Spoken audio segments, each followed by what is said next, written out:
Principal exercice pratique en entreprise des étudiants de deuxième année à l'IFAG, le diagnostic stratégique d'entreprise ou DIAG est d'abord bénéfique pour les étudiants.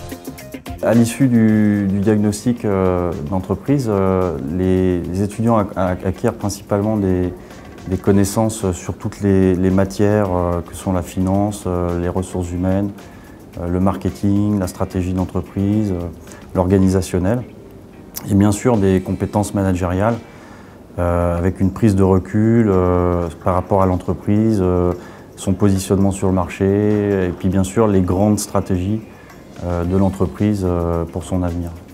Là, on n'a pas obligatoirement des gens qui seront les plus pointus dans toutes leurs matières. Ça, c'est pas trop de souci. Par contre, on aura affaire à des gens pragmatiques qui ont une très bonne vue de ce qu'est une entreprise, globalement, et qui savent très vite réagir. Les groupes sont suivis par un tuteur au sein de chaque centre IFAG. Chaque équipe de DIAG est constituée d'étudiants issus de formations diverses afin d'enrichir le potentiel créatif du groupe. Alice venait d'une formation en management des unités commerciales, Nicolas venait d'une formation de STAPS, moi je viens de gestion des entreprises et administration, Lucie de commerce international. Et justement, ça nous a permis d'acquérir cette complémentarité qui nous a permis d'avancer sûrement plus vite que des groupes qui n'étaient pas aussi hétéroclites que le nôtre. Une fois le groupe constitué, l'étape suivante consiste à rechercher l'entreprise qui sera diagnostiquée. Pour la recherche d'entreprise, nous avons dressé une liste d'entreprises à prospecter à partir des critères définis par l'IFAG. Studelec étant une entreprise indépendante, bien structurée et bien organisée, elle correspondait tout à fait à nos attentes. Les IFAGiens acquièrent des connaissances, des compétences, mais aussi un nouvel état d'esprit au fur et à mesure de leur mission. Le DIAG est une force de proposition. C'est ça l'intérêt pour nous, parce que je crois que tous les intervenants sont très contents de le faire, parce qu'au travers de ça, on peut leur transmettre un savoir-faire, un savoir-être aussi. Comment on peut passer des choses qui sont des fois, le constat est négatif, mais pour autant, on est là aussi pour ouvrir les yeux à l'entreprise.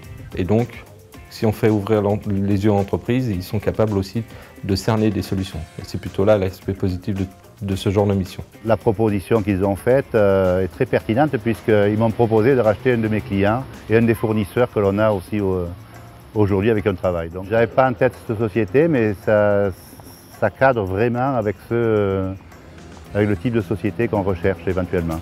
Avec le DIAG, les étudiants apportent des solutions concrètes et opérationnelles que les chefs d'entreprise sont satisfaits d'utiliser. Alors la différence entre un audit et un diagnostic stratégique, c'est tout d'abord que l'audit est de toute façon concentré sur un point précis et très rarement concentré sur l'ensemble. Et dans un audit, on va chercher plutôt les défaillances, entre guillemets, plutôt que de donner un axe de développement à l'entreprise, ce qui est le but principal du diagnostic stratégique. Donc on va commencer évidemment par une première phase d'audit, mais le but ultime, c'est quand même de proposer des scénarios de développement à l'entreprise.